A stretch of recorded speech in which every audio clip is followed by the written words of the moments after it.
ஓம் நமோ நாராயணாய.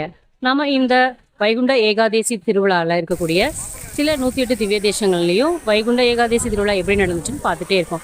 இப்போ நம்ம பார்த்துட்டு இருக்கிறது வந்து திருப்பதியில் இருக்கக்கூடிய சில முக்கியமான பகுதிகளை பார்த்துட்டு இருக்கோம். அப்படி பார்க்கும்பொழுது இப்போ பார்க்கக்கூடிய இந்த பகுதி என்ன அப்படின்னா ஸ்ரீ கங்கா தேவி ஆலயம் பாபநாச தீர்த்தம்.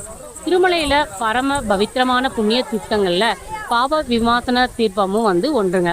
இந்த தீர்த்தத்துல புனித நீராடினால் அனைத்து பாவங்களும் வந்து நசிந்து சகல கோரிக்கைகளும் நிறைவேறும் அப்படிங்கிறது ஐதீகம். ஆதலால இந்த தீர்த்தத்துக்கு இந்த திருநாமம் ஏற்பட்டதாக ஸ்ரீ வெங்கடாச்சல புராணத்துல குறிப்பிடப்பட்டிருக்குங்க. பட்ச சப்தமி உத்ராஷாட நட்சத்திர ஞாயிற்றுக்கிழமையோ அல்லது உத்தாபஸ்திர நட்சத்திரத்தோட கூடிய துவாதசியோ சிறப்பு நன்னாள் அப்படிங்கிறது இந்த பாவ விமனாசனம் குறித்து ஸ்கந்த புராணத்தில்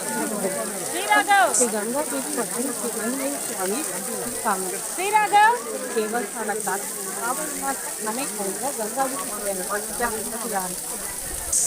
பழைய ஆலயமாக இருந்த இடம் வந்து தற்பொழுது புதுசாக வந்து அதுக்கான பூஜைகள் எல்லாமே வந்து நடந்துட்டு இருக்குங்க.